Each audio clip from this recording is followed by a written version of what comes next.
Yo, what's up, y'all? It's JD. Welcome back to a new video. So I have got 38 facts about Spider-Man 2. Spoiler free, that I think you want to hear. I just saw them the other day at this PlayStation event for Spider-Man 2. Shout out to PlayStation for inviting me. They gave us these facts during this little Insomniac briefing, which I believe will be involved in the state of play that you may or may not have already seen. So I'm just refreshing your memory at this point. So let's check it out right now and we'll get into it.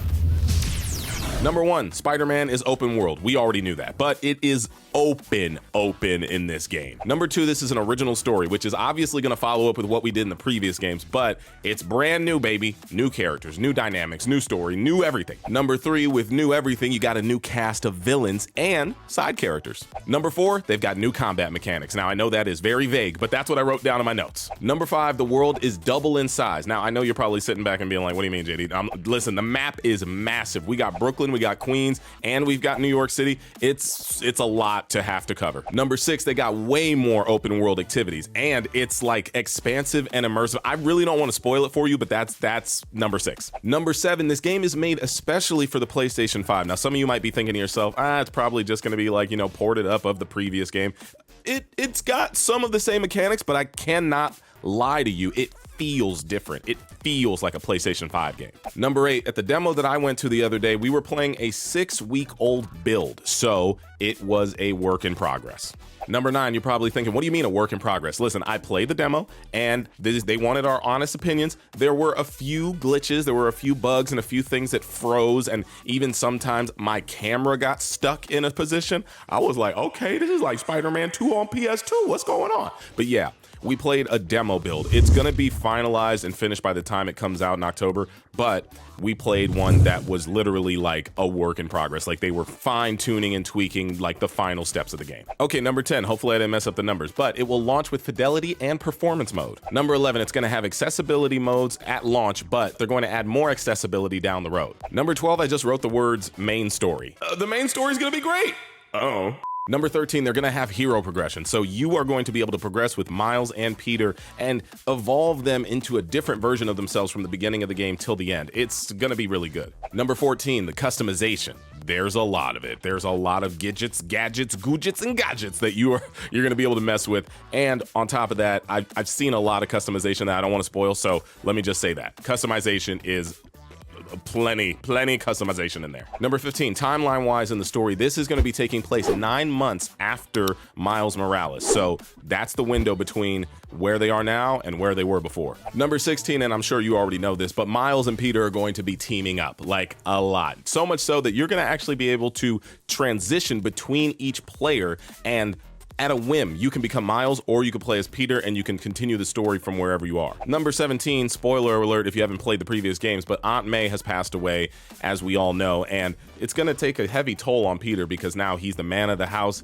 He is on his own. He still has to be Spider-Man. There's a lot of responsibility there, but also he doesn't have that rock to lean on in Aunt May. Number 18, Mary Jane and Harry Osborn are going to have some very big roles in this game, so they're going to be a very important part of this story. Number 19, let's not forget about Miles. He has his own unique story as well, which is going to dive deeper into the lore of Miles Morales. Number 20, speaking of which, Miles actually is going to have his own little posse of friends. We all know Ganke, who has literally been around since the comics, but he also has his friend Hailey, who was a part of Miles Morales, who was in a lot of those cut scenes, I think during the mural portion and all that stuff, so she's going to be a pivotal character in this game. Fact number 21, we know that we have Kraven and Dr. Connors in the game. Also, Venom, of course, but there might be more villains. I feel like there could be some sneaky villains hiding in the background there, but we definitely got Kraven, Dr. Connors, also the Lizard, about to turn up on us one time for the city. Now, number 22, Miles is getting ready to go to college. That was like a pivotal thing that they mentioned. He's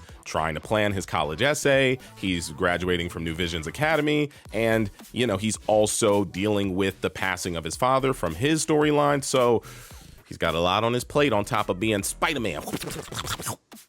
Number 23, Martin Lee has escaped prison, aka Mr. Negative, and Miles wants to put him away and get, not necessarily vengeance, but he wants to make sure that Martin Lee can never do what he did to Miles' father or anyone else again. 24, we got new combat abilities, a lot of new combat abilities. I don't even know if I'm allowed to talk about some of these combat abilities. Let's just say this, they have relegated both L1 and R1 to being your specific combat moves. I'm not gonna say what they are, but if you're in the Venom suit, you can do some cool stuff, and if you're Miles Morales, you can do some cool stuff. I don't want to spoil it, but let's just say there's some new abilities for you there. Number 25, the web wings. We saw them in the trailer. Miles Morales was using them to fly across the city. Peter also has them, I'm confirming that, and they are activated by pressing triangle on your controller. Number 26, obviously, Peter will have the symbiote powers. Number 27, another obvious fact, Miles will have his Venom powers. At number 28, we actually got to see two new moves that they let us use during the demo, one called the web grabber and the other called the upshot.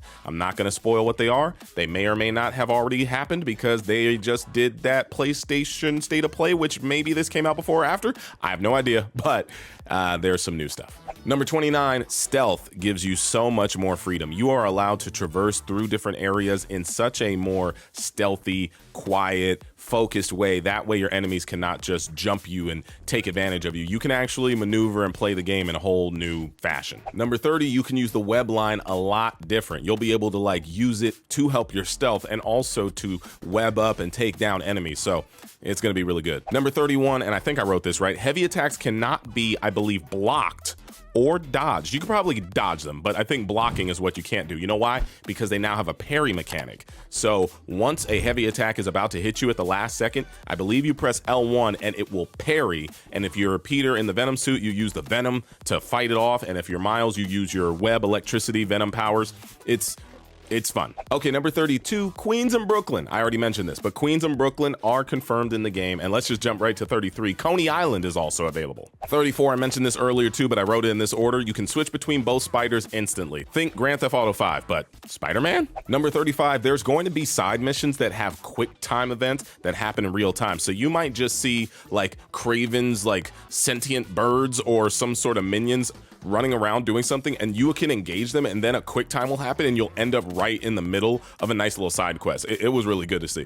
Number 36, they have Spider-Man related augmented reality activity. So instead of seeing all of your side quests up on the top-down map, you can actually do a moment where you're able to look out. And I'm pretty sure they've already shown this at the State of Play trailer, because if it's the same one that we watched, then you are definitely have seen it. And I'll use that as reference, but you can look out and you can see different activities out in the world as Spider-Man, out literally in an augmented fashion, AR. It looks good. Number 37, people will ask for your help. So sometimes you will get pedestrians asking for Spider-Man, and you can literally help them out after you finish a battle. You might even drop them off at an ambulance or take them to where they need to be. It's way more immersive than the, I think, kind of button mashy, very repetitive side quest that we had in the previous two games. And number 38, last but not least, they have 65 comic accurate suits from Spider-Man, and there are 200 variations of each suit. So that's about 200 suits in total. I believe I'm getting that number right.